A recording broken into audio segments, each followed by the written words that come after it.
Pour le petit retard. J'espère que je ne vais pas trop tousser ce soir. Donc nous sommes dans cette semaine que l'on appelle Aseret Yom Teshuvah, c'est-à-dire cette période que l'on appelle les 10 jours du retour, qui donc sont en vérité les 10 jours qui démarrent depuis la fête de Rosh Hashanah qui vient d'avoir lieu, premier Tishri, jusqu'au jour de Yom Kippour, qui va arriver, qui donc sera le 10 Tishri. Et pendant cette période, eh bien, nous allons nous préoccuper essentiellement de quelque chose sur laquelle la Torah nous donne une obligation, qui est la mitzvah, qui est le commandement, qui est l'obligation de faire teshuvah, terme très, très vague, qui est interprété souvent de manière très subjective par chacun d'entre nous au regard de son histoire, et qui provient de la racine lashuv, qui veut dire revenir. Donc on va essayer de comprendre c'est quoi cette histoire, puisqu'on va se retrouver dans une problématique à la fois de revenir, de changement, de pardon. Et si vous le voulez bien, on va d'abord démarrer au niveau des textes. D'accord ? Donc on va regarder les textes. Et je commence donc avec le Rambam, Maïmonide. Alors il faut savoir que le Rambam, Maïmonide, son enseignement, il le sort des textes du Talmud. Donc il va juste traduire le Talmud de manière accessible pour nous, il va en ressortir un petit peu la loi. Il va nous dire la chose suivante. Kol mitzvot sheba Torah. Tous les commandements de la Torah, ben aseh ben lo ta'aseh. Si, que ces commandements, pardonnez-moi, soient des commandements positifs ou non. C'est-à-dire obligation de faire quelque chose ou alors interdiction de faire quelque chose.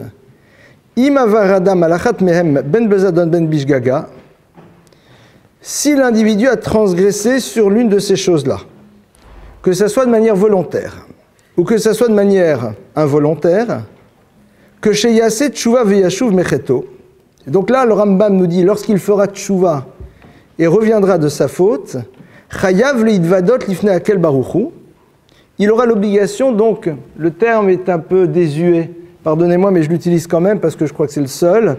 Il devra se confesser devant le Créateur. Et le Rambam va nous amener le verset duquel on l'apprend, et il va nous dire Keitzad mitvade. Comment est-ce qu'on fait ça ? Omer, il dit la chose suivante. Ana Hashem, ô mon Dieu, s'il te plaît, Chatiti aviti pashati lefanecha, j'ai fauté devant toi. Vasiti karvekar, j'ai fait telle et telle chose. Vareni chamti, ou boshti bemasai, et maintenant je suis là, je regrette et j'ai honte de mes actions. Ou l'olam eni choser le davarze. Et je vais faire l'effort de ne plus jamais revenir et faire cette chose négative-là. Point. On a ici donc a priori quelque chose de très simple. Mais en vérité, on va voir que c'est un peu plus compliqué. Bien sûr, le Rambam nous dit qu'on a cette mitzvah, ce commandement de faire teshuvah. Pourquoi ? Pourquoi est-ce que la Torah nous donne cette obligation de faire teshuvah ? Pourquoi est-ce que ce n'est pas quelque chose qui est optionnel ? Alors pour comprendre ça, je vais vous citer un texte qui est assez curieux, qui est a priori le texte dans lequel le Créateur de l'univers nous propose la notion de libre arbitre, et en vérité on ne l'a pas du tout. On va voir en effet dans un texte de la Torah le verset suivant. Re'e anochi noten lefanecha hachayim v'atov hamavet v'tara. Dieu dit, voici que je place devant toi le bien, la vie, la mort et le mal. Donc Dieu dit, voilà, je place devant toi toutes sortes de choses, et donc en deux mots, faites vos jeux. Et le texte continue, il nous dit, ou bacharta bachaim, et tu choisiras la vie. Alors là, on a un problème avec ce verset. A priori, c'est un texte dans lequel Dieu dit à l'humain, j'ai placé devant toi différentes possibilités, que je nomme Chaim Tov Mavet Ra, la vie, ce qui est du domaine du bien, ce qui est du domaine de la mort, ce qui est du domaine du mal, et donc maintenant choisis. À la limite, je te facilite le choix en te disant quelles sont les implications, où se situe la notion de la vie, où se situe la notion de la mort, où se situe le bien, où se situe le mal. C'est pas mal. Mais non, là le texte nous dit « Ou bacharta bachaim ». On est ici dans un impératif « Ou bacharta » et tu choisiras la vie. A priori, c'est quoi cette obligation ? Donc on n'a plus de liberté. Pour comprendre ce texte, Il y a bien sûr plusieurs lectures possibles. On va démarrer sur quelque chose, au fond, de relativement simple. Vous savez que lorsque on va citer un certain nombre de prières le jour de Kippour, entre autres, on va faire revenir deux termes de manière récurrente qui sont « Avinu Malkenu ». « Avinu, notre Père, Malkenu, notre Roi ». Et la première manière dont les textes veulent construire la relation que l'on a au divin, c'est avec ce terme de Avinu, de Père. C'est quoi, au fond, la particularité de la relation du parent à l'enfant? Elle est très simple. C'est que, quelles que soient les bêtises qu'un enfant a pu faire, si à un moment l'enfant est en danger, si à un moment l'enfant est en difficulté, si le père voit que son enfant va dans le mur et qu'il a une possibilité d'intervenir, il fonce, il intervient. Quand je dis le père, ce n'est pas le père, le pater, c'est le père, c'est-à-dire le parent. Ça peut être le père comme la mère. Il vient, il fonce, il intervient. Pourquoi? Parce que quelles que soient les dimensions complexes de son enfant, le lien est là et il est présent. Et donc, la Torah nous dit que le point de départ, c'est d'abord de définir quel est le type de relation que l'on a au divin. Elle est à double niveau. Avinu, c'est quelque chose que l'on a besoin de savoir parce que ça doit nous rassurer. Malkenu, notre roi, c'est pour nous aider à définir le type de relation que qu'on doit avoir avec lui, c'est-à-dire une relation de sujet. Le premier terme est là justement pour rassurer l'individu. Akadosh Baruch Hu se définit comme étant Avinu, quelqu'un qui est père. Et donc, d'une manière ou d'une autre, il y a un désir profond que ces enfants aboutissent là où ils doivent arriver. Qu'ils vivent ce qui est véritablement bon pour eux, ce qui va leur donner le bien-être. Néanmoins, on doit se rappeler que nous sommes dans une relation de sujet et que nous devons être à l'écoute de sa parole. Avinu, au fond, explique ce verset. Le Ubacharta Bachaim, c'est le cri du cœur d'un père. C'est-à-dire, c'est au fond le cri du cœur du père qui supplie l'enfant de faire le choix de ce qui est la vie, tout en sachant qu'il garde cette liberté de faire un autre choix. Vous savez, c'est comme quand vous êtes dans un échange avec un ado. Souvent, la grande difficulté qu'on a dans une relation à l'ado, c'est que « Oh, qu'est-ce que tu me veux ?» On a rarement vu des ados dire « Mon cher papa, je suis très intéressé par les paroles que tu vas prononcer. Je m'assois, je note. » On se demande vraiment ce qu'il a fumé, quoi. C'est-à-dire, c'est... Qu'est-ce qu'on va dire à un ado? On va lui dire « Écoute, moi j'ai besoin de te dire des choses. T'en feras ce que tu veux. Mais moi, en tant que parent, j'ai envie de te dire certaines choses. J'ai la responsabilité d'une parole qui doit être transmise. Je suis le vecteur de quelque chose. Après, tu seras libre de te l'approprier, d'en faire ce que tu veux. Mais ces mots, ils doivent être prononcés. Au passage, c'est quelque chose de fondamental. Les mots doivent être dits. La forme, la manière, mais ils doivent être dits. Le Ubacharta Bachaim, c'est exactement ça. Akadosh Baruch Hu dit au peuple juif, je t'en prie, choisis la vie. Parce qu'au fond, c'est ce qui est de bon pour toi. Mais tu restes libre. On va revenir maintenant à cette mitzvah de Teshuvah. La mitzvah de Teshuvah, qui va donc générer après la problématique du pardon, on va essayer de comprendre, mais comment nous après?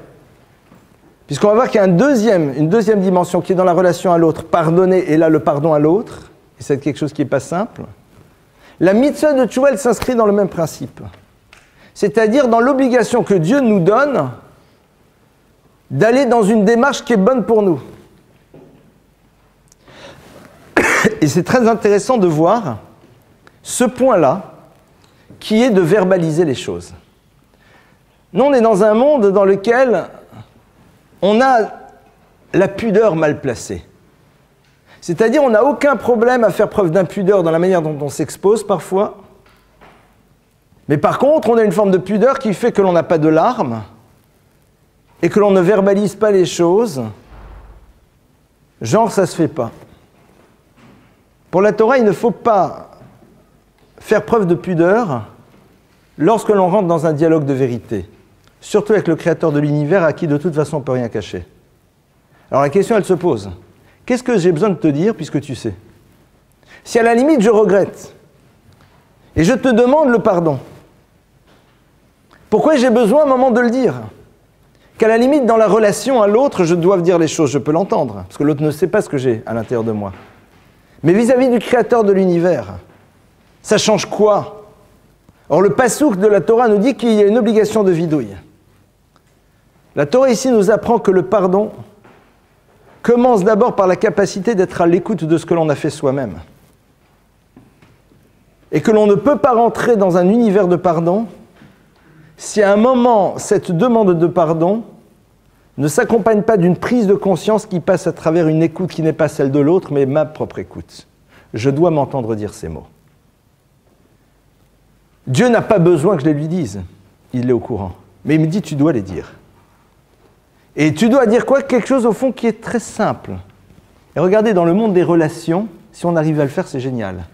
Remplacer Anna Hachem, s'il te plaît, Créateur de l'univers, par papa, maman, mon frère, ma sœur, mon conjoint, mon ami. Et donc on va juste essayer de refaire la même phrase, mais on va juste pas, on va changer Dieu, d'accord? On enlève Dieu et on met quelqu'un d'autre à la place. Et on va dire comme ça,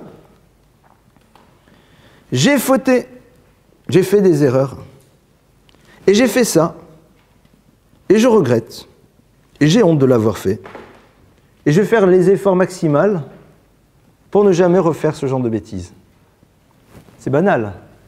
Est-ce que vous avez souvent entendu quelqu'un qui s'adresse à vous de cette manière? Pas vraiment. Pourquoi? On va dire à quelqu'un, je suis désolé, je m'excuse, je regrette. Le Rambam, il dit non. La première chose que tu dois t'entendre dire, c'est qu'est-ce que j'ai fait? Je t'ai craché dessus. Je t'ai méprisé. Je t'ai insulté. Je ne t'ai pas calculé. Il faut s'entendre dire la phrase. Parce que quand on s'entend dire le truc, on se dit waouh. Et c'est là et c'est à ce moment-là on peut dire bochti, j'ai honte. Vous savez, il y a une habitude dans l'univers de la chassidoute qui est basée sur la Kabbale.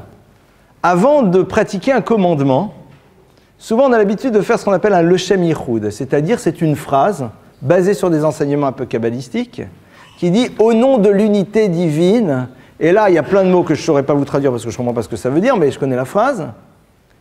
Je m'apprête à faire tel et tel commandement, plein de mots kabbalistiques, voilà.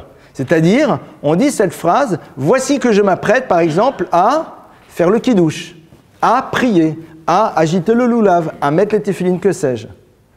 Alors moi j'ai envie de me proposer une chose. C'est avant de mal agir de m'entendre dire la même phrase. Voici que je m'apprête à aller dire du lashon hara. Voici que je m'apprête à regarder des images pas du tout cachères. Voici que je m'apprête à ne pas calculer l'autre. Voici que je m'apprête à lui mentir. Ça serait intéressant. Voici que je m'apprête à transgresser Shabbat volontairement, sciemment, alors que rien ne m'y oblige. Voici que je m'apprête à manger quelque chose de cachère, de non cachère, alors qu'en vérité, je pourrais parfaitement manger quelque chose de cachère. Mais c'est intéressant de s'entendre dire un truc pareil. Parce qu'à ce moment-là, on va dire, mais pourquoi je le fais? Pourquoi je le fais? Pourquoi? Qu'est-ce que je cherche? Et c'est intéressant de voir qu'on ne peut rentrer dans le pardon, et la demande de pardon ne peut être authentique que dans la mesure où il y a une forme d'authenticité dans cette prise de conscience qui passe d'abord par des mots que l'on s'entend dire à soi-même. Donc vous allez voir que cette mitzvah, elle n'est pas si simple. Et en même temps, elle est extraordinaire. Parce que quelque part, à Kippour, toi, chacun d'entre nous va dire la même chose. C'est qu'on est tous dans la même histoire. Alors on n'aura peut-être pas exactement les mêmes mots derrière. Chacun parlera d'autre chose.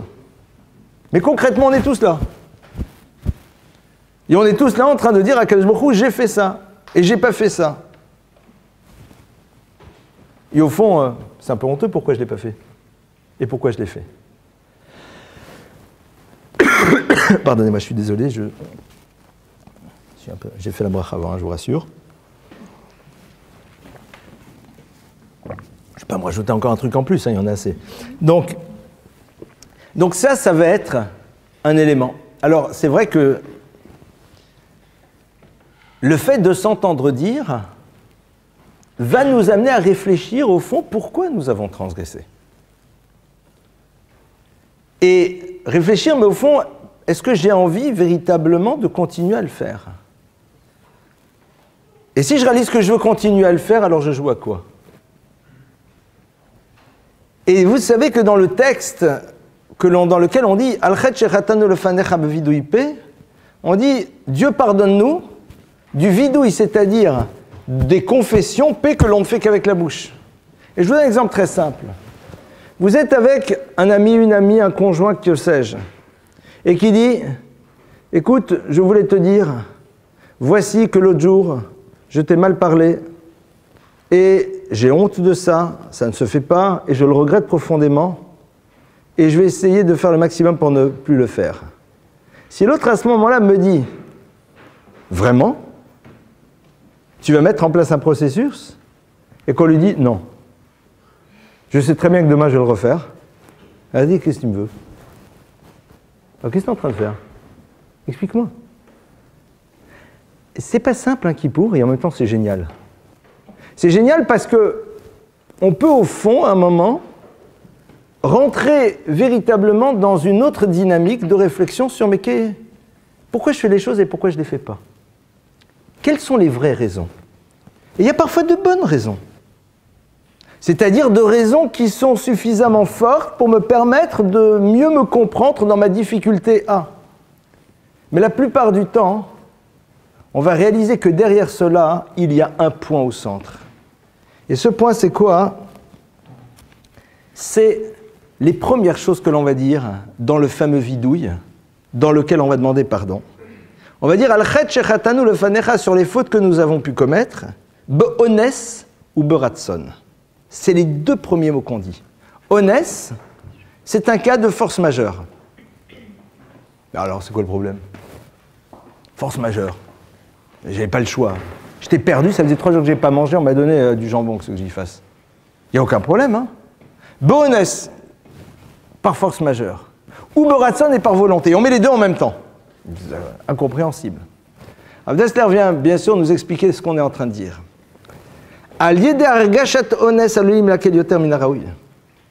L'homme souvent a tendance à se construire un système dans lequel il se dit « j'ai pas le choix ». Et au bout d'un moment, on a tendance à devenir très peu exigeant par rapport à soi-même. Qu'est-ce que vous voulez? C'est très difficile, c'est trop compliqué, c'est très... Alors c'est vrai que parfois ça l'est, mais c'est un état d'esprit.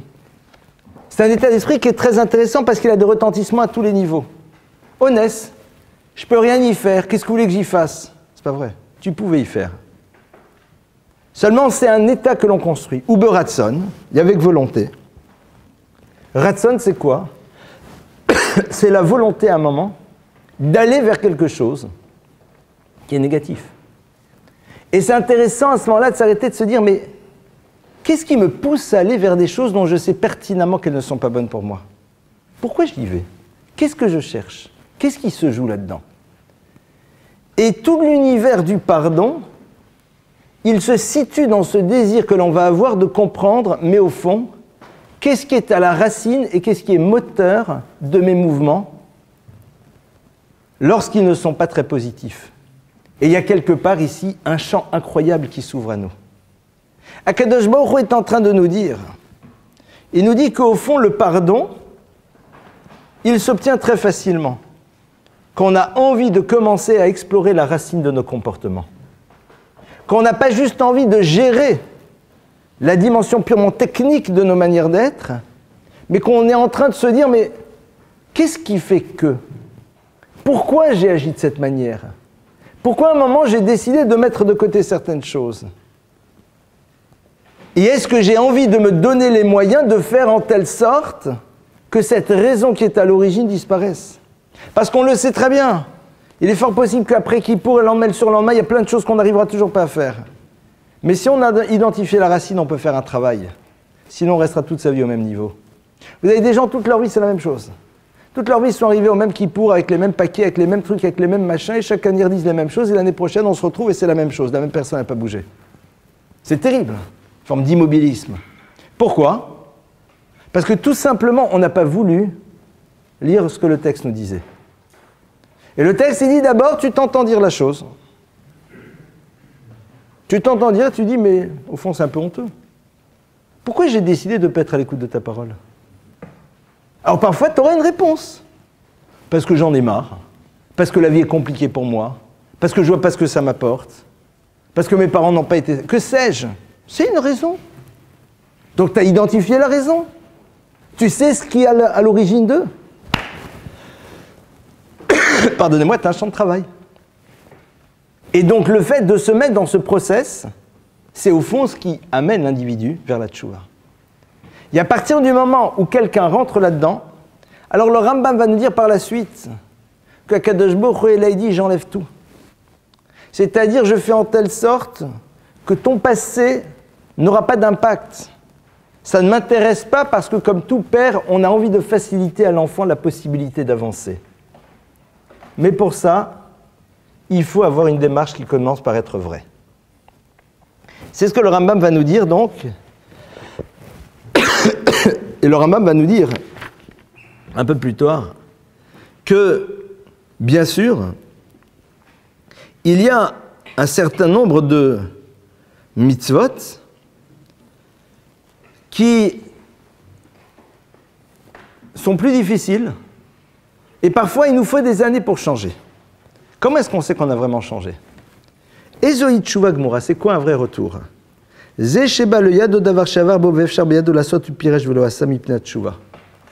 quelqu'un qui se retrouve dans la même situation et qui décide de ne pas refaire les mêmes bêtises parce qu'au fond il se rend bien compte que c'est du n'importe quoi. Et je suis sûr que chacun d'entre nous sait que sur des choses il a fait tchouva. C'est-à-dire il y a des choses qu'on ne fait plus. Pourquoi? Parce qu'on se dit mais c'est du n'importe quoi, qu'est-ce que je fais là? À quoi je joue? Quand on a essayé de comprendre ce qui était à l'origine, on s'est dit mais ça veut rien dire. Et donc à partir de là, on considère que la personne elle a fait une tchouva complète. Une tchouva, ça se construit sur une vie. Parce qu'on sait très bien, comme il y a marqué dans le passouk, Sheva Pamim Tzadiki Pol Vekam, que même le tzaddik le juste, 7 fois il tombe, il se relève, mais il tombe. Mais il va se relever.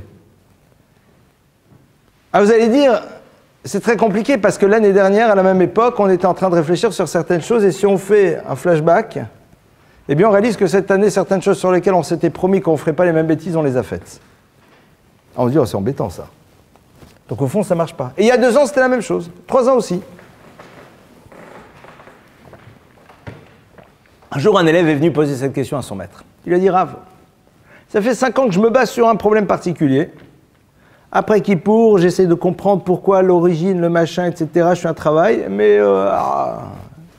je me scratch. Il dit, comment est-ce que je peux faire? Ça recommence. Le Rav lui a dit, non, tu vas voir qu'il y a une différence. Et Bémet, vous savez que la différence, elle est là parce que ceux qui le font, ce travail, ils s'en rendent compte. Il dit, c'est l'histoire de quelqu'un qui devait creuser un trou. Et cette personne commence à creuser le trou dans le sol. Alors bien sûr, le sol, la terre est un peu dure, il est là, il commence à creuser, c'est un peu difficile. Et puis il est en train de finir de creuser son trou et d'un seul coup, la terre qu'il a posée à côté retombe à l'intérieur. Très énervé. Qu'est-ce qu'il fait? Il recommence. 3, 4, 5 fois de suite. Quelle est la différence entre la 5e fois et la première? C'est que la 5e fois, la terre a tellement été retournée qu'elle est tellement plus facile à enlever. C'est-à-dire, ce qui nous montre qu'on est dans un processus de tchouva, c'est que les choses deviennent plus faciles dans la lutte, même si on perd. C'est-à-dire que notre manière de nous ressaisir, elle est plus simple. Ou alors le combat, on le gagne plus facilement, même si combat il y a. Ça veut dire qu'il y a une évolution, ça veut dire qu'il y a une transformation qui s'est opérée. Maintenant, le Rambam va nous dire par ailleurs que le problème numéro 1 de Kippour, c'est quoi? Le problème numéro 1 de Kippour, c'est Averot sheben adam lachavero en yom kippurim mechaper ad she'iratzet chavero. Tout ce qui s'est passé dans la relation à l'autre, Yom Kippour ne peut pas faire quoi que ce soit tant qu'il n'a pas obtenu le pardon de l'autre. Alors c'est très ennuyeux. Parce que Yom Kippour ne fonctionne pas. Ad sheyoratse atravero. Jusqu'à ce qu'il ait fait en telle sorte que l'autre lui pardonne. Et le Rambam va nous dire, la halakha nous dit comme ça, lorsque nous savons que nous avons mal agi vis-à-vis de quelqu'un, alors nous avons l'obligation de venir vers cette personne et de lui dire, voilà, j'ai mal agi vis-à-vis de toi, je te demande de me pardonner. C'est une discussion parmi nos maîtres de savoir si la personne ne sait pas du tout qu'on lui a fait du mal, est-ce qu'il faut le lui dire. Ça, c'est un grand classique dans le Lashon Hara. Vous avez dit quelque chose de pas gentil sur quelqu'un. Et vous savez qu'au fin de compte, ça ne lui a pas vraiment causé de dommages, vous essayez de rattraper le dossier. Lui, il n'est pas du tout au courant. Alors, il faut lui dire, écoute, cette année, je n'ai pas été très sympa vis-à-vis de toi, je n'ai pas envie de te dire sur quoi, mais je le regrette profondément, voilà. Parce que parfois, on va lui faire mal. C'est-à-dire, tu sais, cette année, j'ai dit sur toi ça, ça et ça et ça. Mais si on l'a fait et que la personne, ça lui a causé un tort, il faut venir chez elle. Je t'ai descendu, j'ai dit des choses pas gentilles sur toi. Je t'ai pas calculé. J'ai fait un certain nombre de choses, je t'ai manipulé. Que sais-je? Si quelqu'un n'est pas capable de demander à l'autre ça, son Yom Kippour, il passe à l'as. C'est-à-dire qu'Akadosh Baruch Hu ne peut pas pardonner à quelqu'un qui n'a pas réussi à se faire pardonner de l'autre. La halakha va très loin. La halakha dit qu'il faut aller 3 fois chez l'autre et lui demander pardon. Il y a avec du monde. Si l'autre ne veut vraiment plus, alors c'est son problème et nous on est quitte. La halakha dit que si la personne est morte, on doit aller sur sa tombe. Comment est-ce qu'on arrive à faire cela?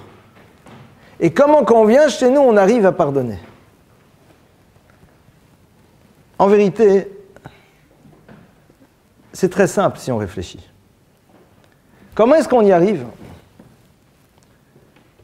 En réfléchissant, c'est quoi les enjeux au fond du pardon? Les enjeux du pardon, ce n'est pas de reconstruire une relation comme elle était auparavant. Parfois, ça va se faire et c'est génial. Mais c'est un moment, créer un système dans lequel, à travers ce que je dis à l'autre, l'autre, je lui donne les moyens, lui aussi, de venir chez un autre, qui lui aussi pourra venir chez un troisième. C'est-à-dire qu'on ne réalise pas que parfois, en faisant l'effort d'aller chez quelqu'un, lui dire « Écoute, je regrette profondément ce que j'ai pu te faire. Je t'ai fait ça. Et quelque part, c'est pas gentil de ma part. Et je le regrette et j'ai honte. Et j'ai honte de l'avoir fait. » La personne qui entend ça, ça l'éveille elle-même à son obligation vis-à-vis d'un tiers, sûrement. Et donc, on met en place une spirale vertueuse. Vous allez dire, mais ça veut dire quoi cette histoire de honte? Et Rav Dessler donne une idée, au fond, lumineuse. Il dit la notion de honte, c'est ce qu'on appelle le hergesh stira, la sensation de contradiction entre ce que l'on devrait être et ce que l'on est. Ça, c'est pas toi. Toi agir de cette manière. Il faut se dire à soi-même. Quand quelqu'un prend conscience de sa grandeur, quand quelqu'un prend conscience du fait qu'il est un descendant d'Avraham, d'Yitzhak et de Yaakov, quand quelqu'un réalise que l'être humain, c'est ce qu'on appelle le Bechir Sheba Yitzira, c'est-à-dire l'apogée même de la création, que l'on est véritablement à l'image d'Akadosh Baruch Hu, se comporter comme un animal dans la relation que l'on a aux consommations ou dans la relation à l'autre, mais quelque part, mais c'est moche. On est dans un monde dans lequel on casse la boucha, dans lequel cette notion de sentir que l'on a honte est quelque chose que l'on veut supprimer. Parce que c'est le dernier élément qui permet à quelqu'un de prendre conscience qu'à un moment, il n'est pas à la hauteur de ce qu'il devrait être. Les psys vont dire, mais non, au contraire, assumez. Pas tous. Moi, j'étais voir quelqu'un, j'étais le voir, on travaille avec lui, on a ce bonheur de travailler avec quelqu'un qui est un des très très grands thérapeutes aujourd'hui dans le monde, un des plus anciens. Ce monsieur-là, qui n'habite pas en France, m'a dit un jour, vous savez aujourd'hui ce qui manque, c'est le sentiment de responsabilité, de culpabilité. Pas la culpabilité culpabilisante. Tiens, un moment, mais attends, mais t'as pas honte. Mais t'as pas honte, mais t'as quel âge? Mais c'est comme ça que tu te comportes. Mais c'est comme ça que tu réagis. Ça, c'est toi. On est là. Ben oui. Alors, on est dans un monde dans lequel, malheureusement, on le supporte de plus en plus mal. Mais toute la notion, au fond, du pardon, elle se joue là-dedans. Si l'homme arrive à un moment à ressentir cette honte de se dire « Mais moi, j'ai fait un truc pareil, mais je suis dingue ou quoi? Je joue à quoi ?» À ce moment-là, l'univers du pardon, il s'ouvre. De la même manière vis-à-vis de l'autre. Si quelqu'un va vous voir et va vous dire « Je me sens profondément honteux de ce que j'ai pu te faire. Il fallait vraiment que je sois complètement idiot pour agir de cette manière. » C'est évident que dans 98% des cas, la personne qui est en face va pardonner. Bien sûr, si on lui a détruit sa vie, c'est un peu plus complexe. C'est des choses qui peuvent arriver. Mais si on n'est pas là-dedans, la personne, à un moment, elle peut éventuellement pardonner, et surtout, on éveille chez elle aussi cette spirale. Ça, c'est ce qu'on va nous demander, au fond, de faire jouer à Yom Kippour.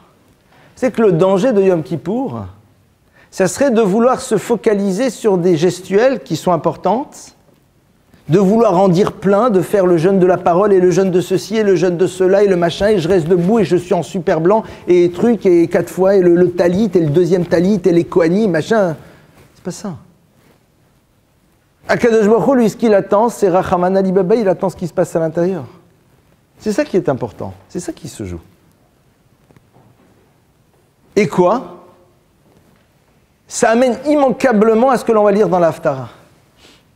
Dans l'Haftara, on va lire, c'est-à-dire dans le texte des prophètes, Akadosh Baruch Hu dit « Halo ze tzom efrareu » Akadosh Baruch Hu dit « Est-ce que vous croyez que ce qui m'intéresse, c'est les multitudes d'offrandes que vous allez amener ?»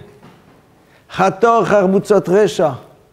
Il dit « Non, des faits, tout ce qui a trait au mal qui le peut se faire vis-à-vis de l'autre. Qui tirait harum vechisito.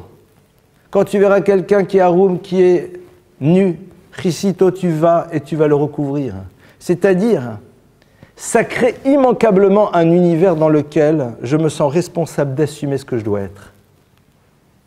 C'est-à-dire qu'à un moment, les choses deviennent évidentes parce que l'on se remet au standing de ce que l'on est.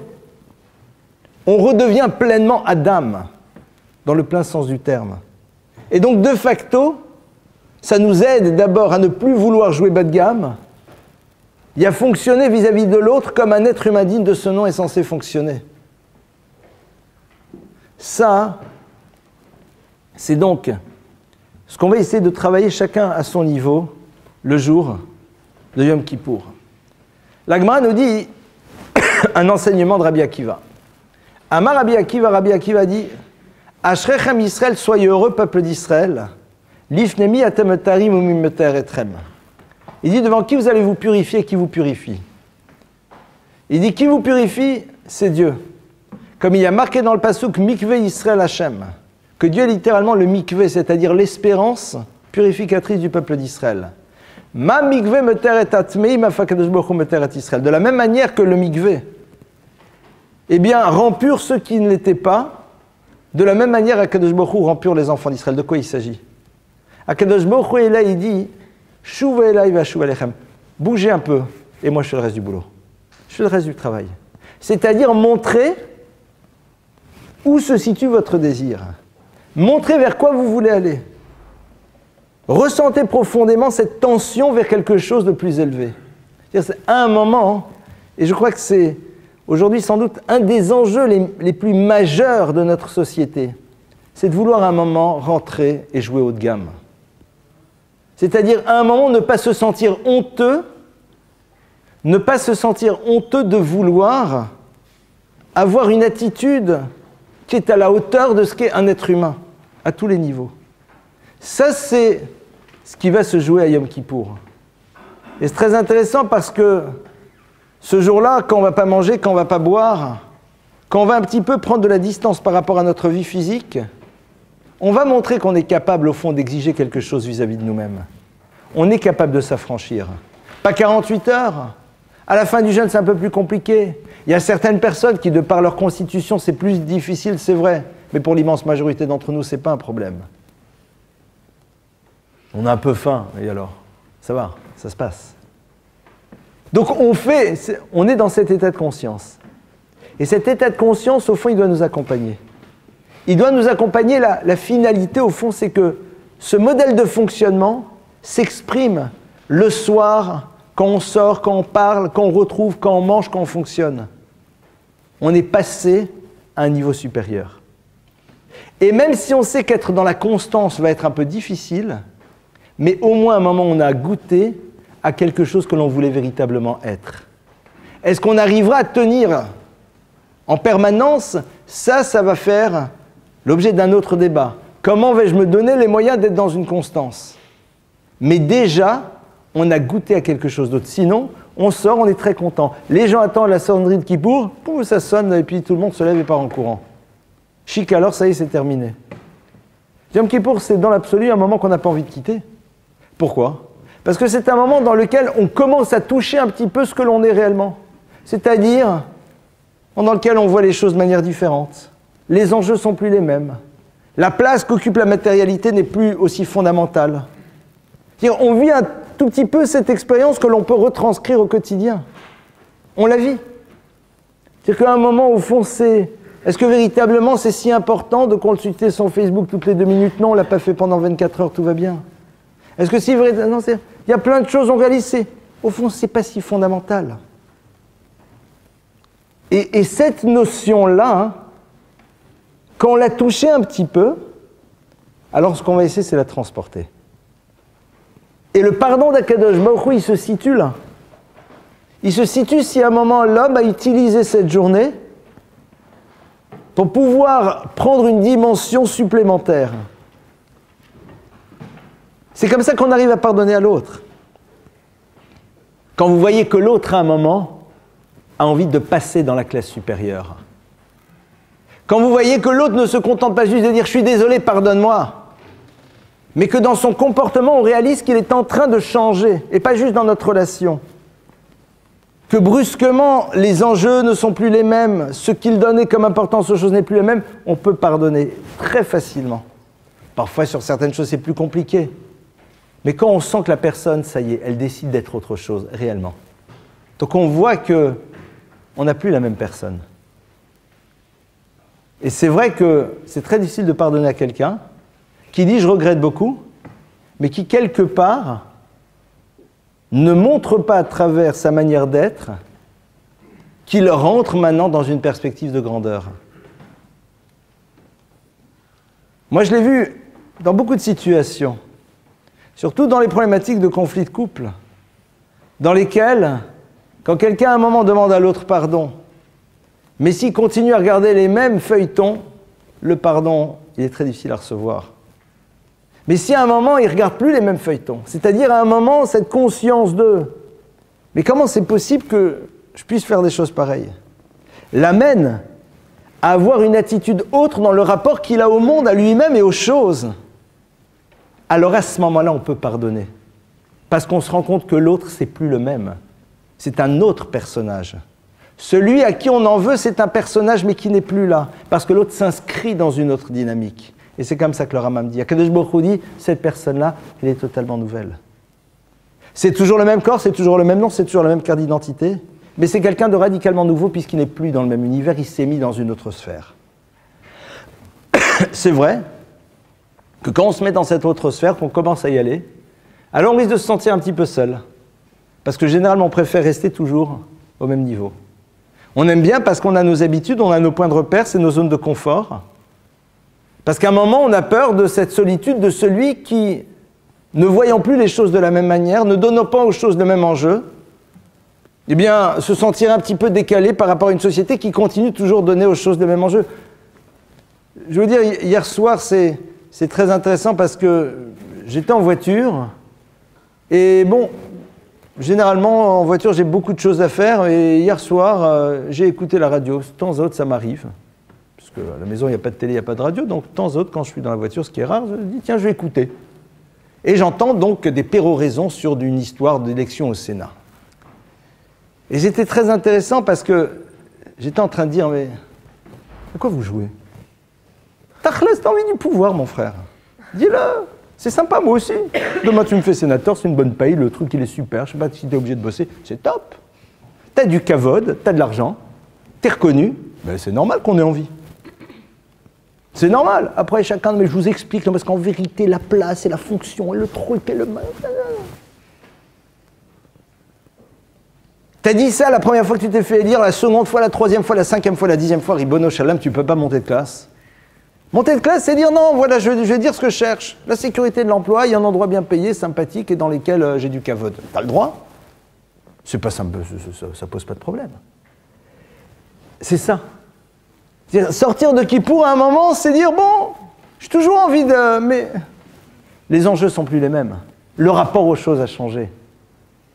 Ce que ça veut dire, ce que ça représente, c'est plus la même chose. Et donc, mais là, ça me met dans une forme de solitude. Parce qu'on continue à vivre dans un monde qui, justement, n'a pas envie de fonctionner de cette manière. Mais c'est là où, véritablement, on se trouve soi-même. C'est là où, véritablement, on est dans une véritable forme de sérénité. Parce qu'on vit dans une société, mais on existe profondément soi-même. Et au fond, à l'issue de Yom Kippour, si on peut à un moment sentir ce sentiment, et ce sentiment, il est très simple, c'est quand vous allez sortir dans la rue, vous allez voir le monde, vous allez le regarder d'un air un peu surpris. C'est-à-dire, regardez les gens qui sont en train de dire, bon, ça va. Je sais que je vais le refaire, mais est-ce que je vais y mettre la même énergie? Est-ce que je vais y prendre le même temps? Est-ce que je vais investir autant de tout ce que... Non. Pourquoi? Parce qu'à un moment, on a touché. Et le pardon d'Hachem, il existe à ce moment-là. Et le pardon de l'autre, il peut exister à ce moment-là. Quand un enfant dit à ses parents « Je regrette profondément ce que j'ai fait, mon erreur », et que les parents réalisent qu'à un moment, l'enfant, il décide de s'inscrire dans une autre dynamique, alors c'est sûr qu'il pardonne. Comme dans une relation d'amitié, comme dans d'autres relations. C'est comme ça qu'on arrive à obtenir le pardon. Et c'est comme ça que nous, on peut arriver à pardonner à l'autre. Vous allez dire, mais néanmoins, parfois l'autre, il va nous demander pardon, mais ce sont juste des mots. Comme disait l'autre, parole, parole, parole, c'est des mots. Alors moi, j'adore les demandes de pardon par SMS. Vous savez, c'est comme les ruptures par SMS, expression du courage absolu. Non, c'était pour te faire moins mal. Parce que... Puis j'avais peur que tu comprennes mal si on se parle, t'as raison. Et à l'époque, les gens ne comprenaient jamais. Le problème, c'est que si tu me parles, alors je peux te dire pourquoi. Pourquoi non? Tu vas être embêté, hein, de dire la vraie raison. Alors ça du bien, c'est que bon... mais en même temps, et ceux qui le font, faites-le. Mais il faut faire attention que ça ne devienne pas un rituel. Il faut le faire. Il faut se dire, mais quelles sont les personnes cette année qui peuvent m'en vouloir? Réellement. Et j'ose espérer que Bezrat Hashem, on vient bien réfléchir, on n'en trouvera aucune et ça sera génial. Et si par hasard on en trouve une, qu'est-ce que tu as besoin de demander à tout le monde? Va chez elle. Envoie-lui une lettre, envoie-lui un mail. On est avant Kippour, 3 jours, 4 jours avant, je réfléchis à ce qui s'est passé cette année. Même si sur le fond, le désaccord reste, mais je pense que sur la forme, je n'ai pas été correct et je le regrette profondément. Dis-le, il a le courage. Tu as le droit de dire que sur le fond, tu es toujours en désaccord avec l'autre. Mais tu as le droit de dire à l'autre que peut-être la forme et la manière d'agir n'a pas été correcte. C'est ça une grandeur. Pourquoi est-ce que le clan Israël s'appelle clan Israël? On ne s'appelle pas les Israël, d'abord on s'appelle les Juifs. Un Juif, c'est Yehuda. Yehuda, c'est quoi? Yehudi. Yehudi, Yehuda. C'est quoi un Yehudi? C'est quelqu'un qui est capable d'être modé, Modé, c'est-à-dire de ressentir de la reconnaissance et de reconnaître ses erreurs. De ressentir de la reconnaissance vis-à-vis du Créateur, c'est ce qui se casse au fond son orgueil. Je sais ce qui est à l'origine des choses. Et quelqu'un qui a la capacité justement à un moment de dire à l'autre « Je reconnais que j'ai fait une erreur ».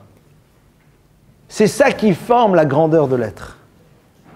C'est pour cela que quand on sort de Kippour, on est véritablement grand. Maintenant, dernier point, on va dire le jour de Kippour, donc des textes. Alors bien sûr, il est recommandé quand même de savoir ce qu'on dit. Logiquement parlant, il faudrait qu'on se reprenne une petite heure maintenant pour qu'on fasse un petit commentaire.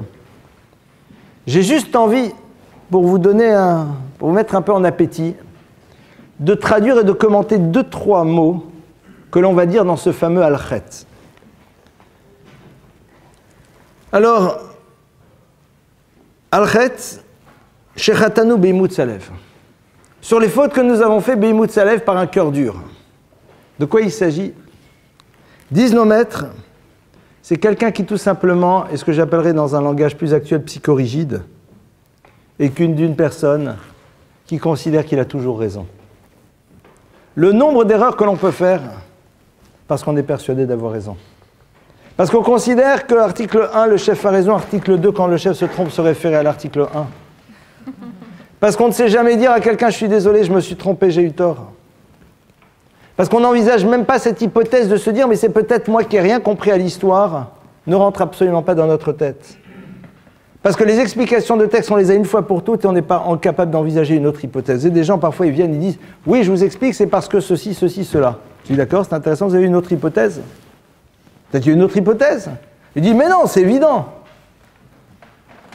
Ok, mais peut-être qu'il y a quand même une autre hypothèse. T'as raison, c'est évident, mais il y a peut-être une autre. Mais attendez, c'est pas possible. C'est évident que. S'il a fait ça, c'est que, et en vérité, quand il y a ça, c'est que. Ah, d'accord. Imout Salev. Personne comme ça, elle peut faire des cataclysmes dans son existence. Aussi bien dans la relation à Dieu. Moi, je considère qu'en vérité, ce qui est important dans la Torah, c'est ça et c'est ça. Et les ramas qui disent ça, ils n'ont rien compris. Ils n'ont pas compris ce qui se passe sur la jeunesse, et la jeunesse, il faut les faire sortir, les faire danser, les mettre sur les plages, et la salsa, et le machin. C'est ça qui est important. Et moi, je vous dis, c'est bien, c'est intéressant. Il n'y a pas une autre hypothèse. Ah non, non, non. Et dans la relation à l'autre, c'est la même chose. Imout Salev. C'est-à-dire que ce qui est intéressant, c'est que nous, on aurait dit, sur les fautes qu'on a fait, parce qu'on a mangé du porc, et parce qu'on a... Non, pas du tout. Travaille sur la racine, mon frère.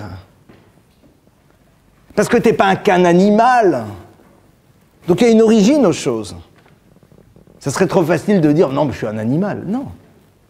Imout Salev, réfléchissons. C'est quoi la dernière fois on a dit à quelqu'un « je suis désolé, mais j'ai vraiment eu tort dans ma manière de comprendre les choses, c'est complètement faux ». C'est quand la dernière fois? Certains me disent la dernière fois, Bichlal pose quand c'était la première fois où je l'ai dit. Et quelqu'un peut traverser son existence et être tranquille. Parce qu'il ne peut même pas imaginer un moment qu'il est dans l'erreur. Et c'est valable dans la relation à Dieu, valable dans la relation aux autres, valable dans la relation aux enfants, etc., etc. Et moi je vous dis, et ça leur fait du bien, et c'est très bien pour eux, et même si on trouve, vous verrez, après ils me remercieront. Bande de fous. C'est... Voilà. Troisième chose. Autre élément, bivlidat, sur les fautes que l'on a fait parce qu'on ne savait pas. On dit, si je ne savais pas, non, non. Le manque de désir de comprendre les choses, c'était la racine des fautes. Parce que si demain je vous dis, vous savez, ce bouton-là, il ne faut pas y toucher. Et vous voyez plein de boutons. Vous dites, c'est un peu exagéré, on peut toucher à tout, pourquoi pas celui-là? Si tu essaies de réfléchir, tu dis, attends, ce bonhomme qui est en face de moi, a priori, il n'est pas complètement idiot. Pourquoi il me dit que je n'ai pas le droit de toucher à celui-là? Juste pour m'embêter? Mais non, je vois bien qu'il ne veut pas m'embêter. Donc s'il m'a dit de ne pas toucher à ça, c'est que sans doute il doit y avoir une raison. Ah, pourquoi il ne m'a pas expliqué? Il ne m'a peut-être pas expliqué parce que tout simplement, il pensait que je n'allais pas comprendre tout de suite.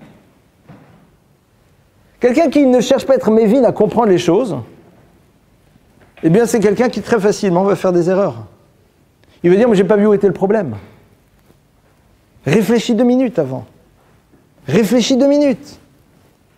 Pourquoi on t'a demandé de faire ça? Pourquoi on t'a demandé de ne pas faire ça? Tu crois que c'est stam comme ça?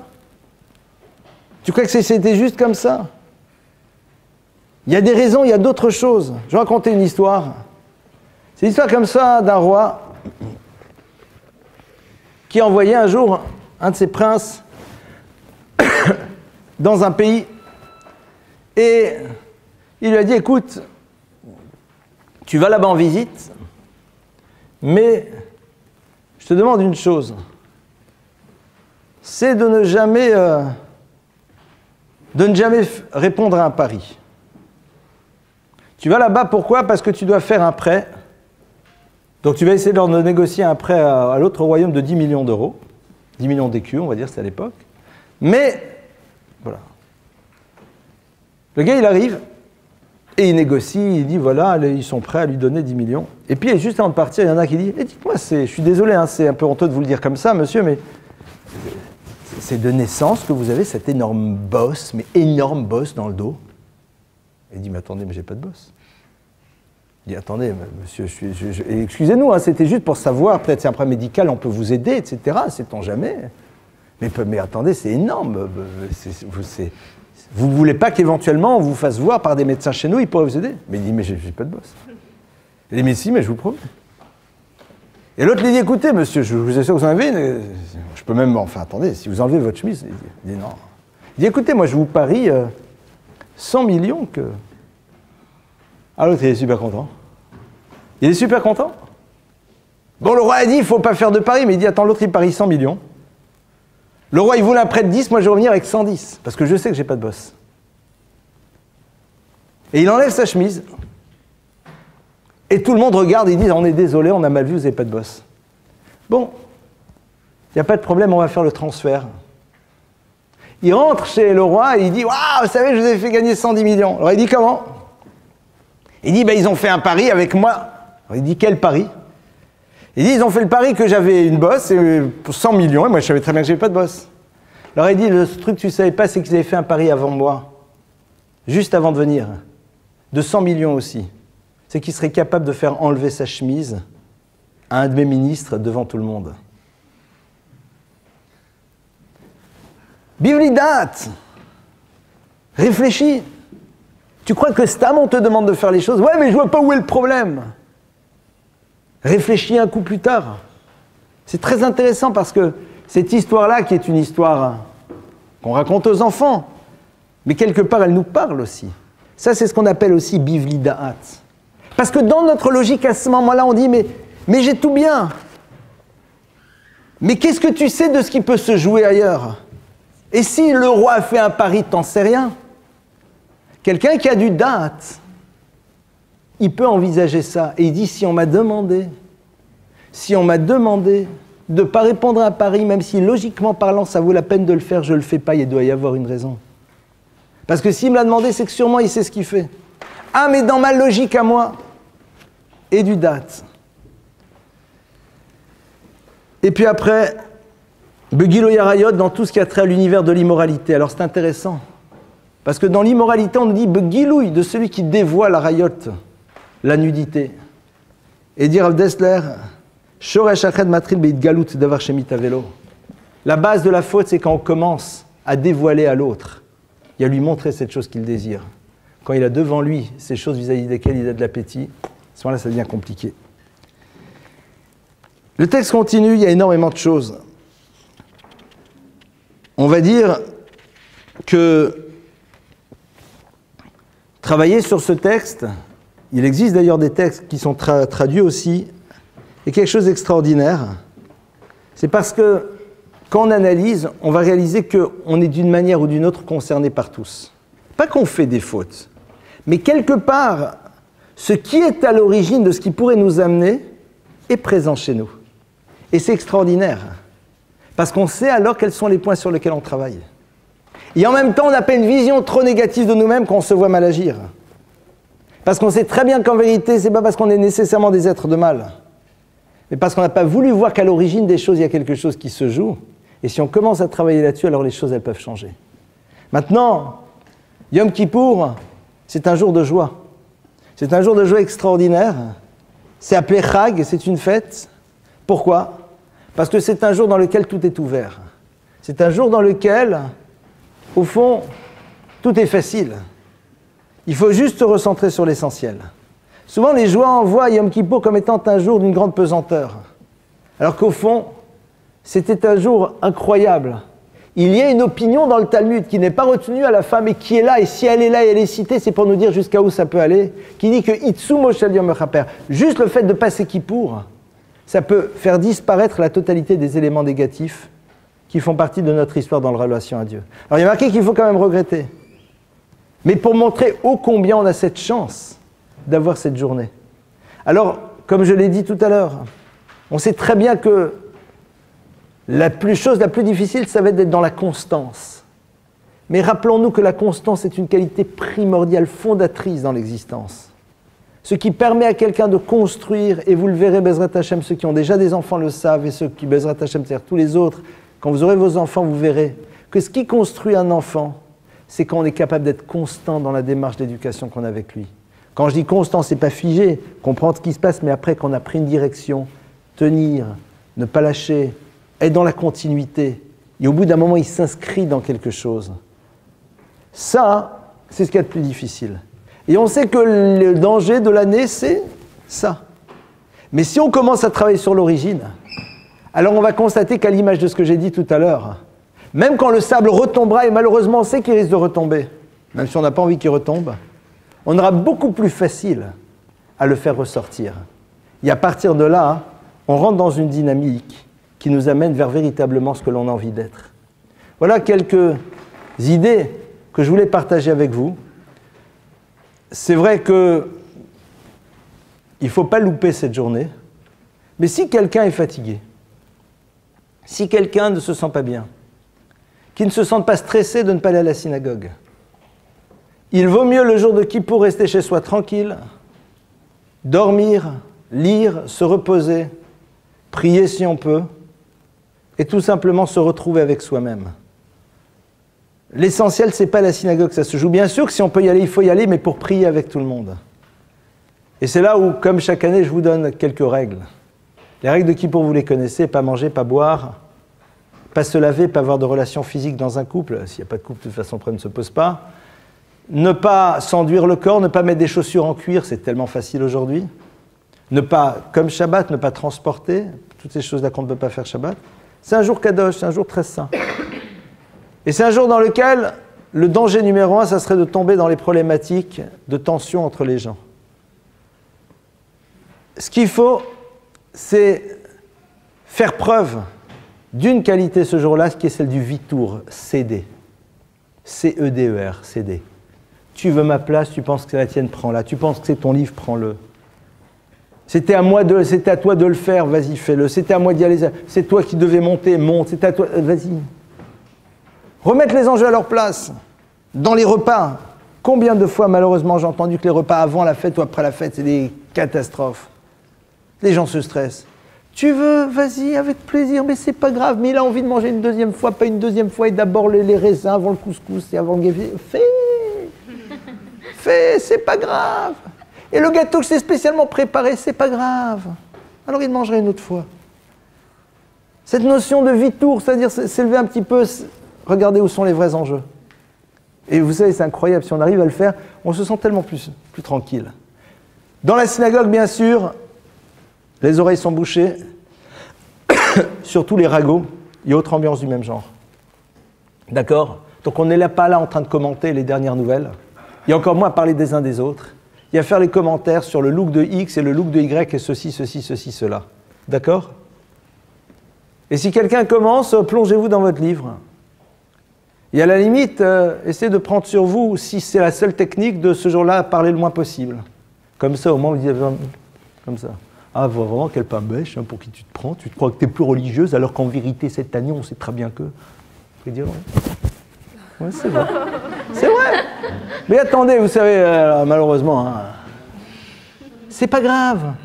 Et si la personne, elle nous fait un peu honte, c'est génial. Cette honte qu'on a, elle efface des dizaines de choses. Akadosh Baruch Hu, se mettre vis-à-vis d'Akadosh Baruch Hu, être en lien, on est en dialogue avec lui. Voilà, ça c'est ce qu'il y a de plus... c'est ce qui est capital. Être joyeux, être content. Et tout ce que l'on peut faire vis-à-vis de l'autre, le faire.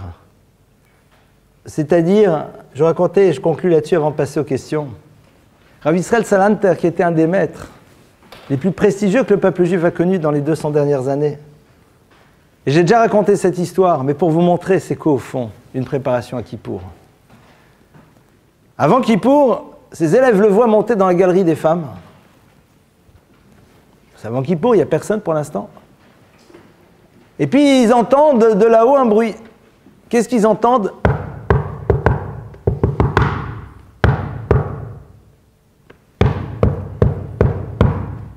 Et comme ça, alors, c'est pas un code, c'est pas du morse.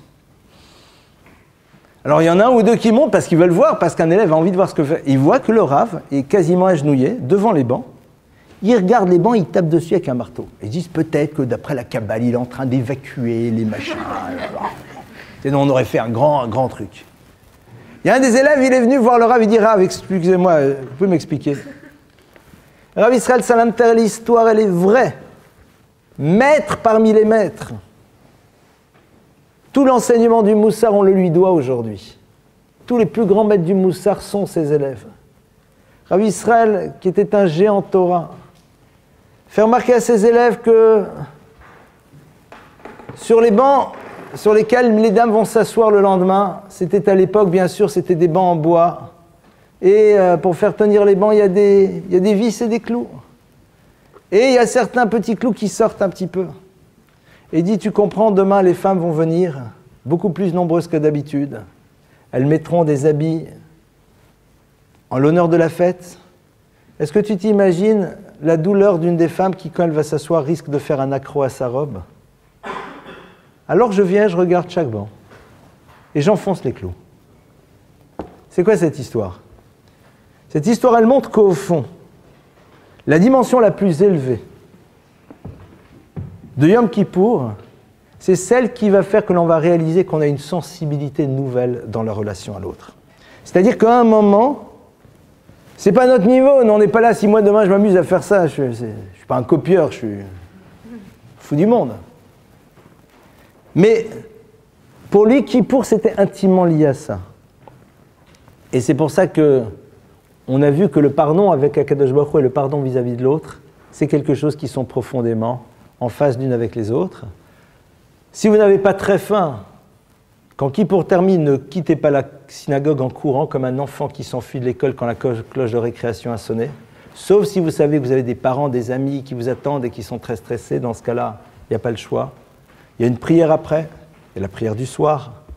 Si on peut la faire, faisons-la. Si on ne se sent pas bien, rentrons tout de suite. Il y a un kidouche à faire, il y a Havdalah à faire, il y a la fête de Sukkot qui arrive. Face à Hachem, que ce soit un Kippour dans lequel véritablement on arrive à s'imprégner de quelque chose, à faire en telle sorte que on rajoute quelque chose de plus dans la relation avec Akadosh Baruch Hu. Et comme j'ai dit, moi je ne vais pas le faire par SMS. Donc si par hasard, d'une manière ou d'une autre, et je pense que c'est des choses qui peuvent se passer dans un cours, j'ai pu heurter, froisser quelqu'un, parce que parfois, quand on vous demande des questions, vous ne calculez pas la personne, ou alors vous parlez à un, et alors que l'autre personne voulait vous parler, ou a l'impression qu'à lui tu parles plus et à moi tu parles moins. C'est jamais. Alors sachez que ce qui est sûr, c'est que si ça s'est passé, ce n'est pas volontaire. Ça je sais. Ça je peux dire que ce n'est pas volontaire. Et donc je vous demande Mechila pour ça. Fasse qu'Akadosh Baruch Hu nous accorde la Mechila à tout le clan d'Israël, et qu'on se retrouve Bezrat Hashem à Yerushalayim l'année prochaine au Beth Amikdash avec Yom Kippour.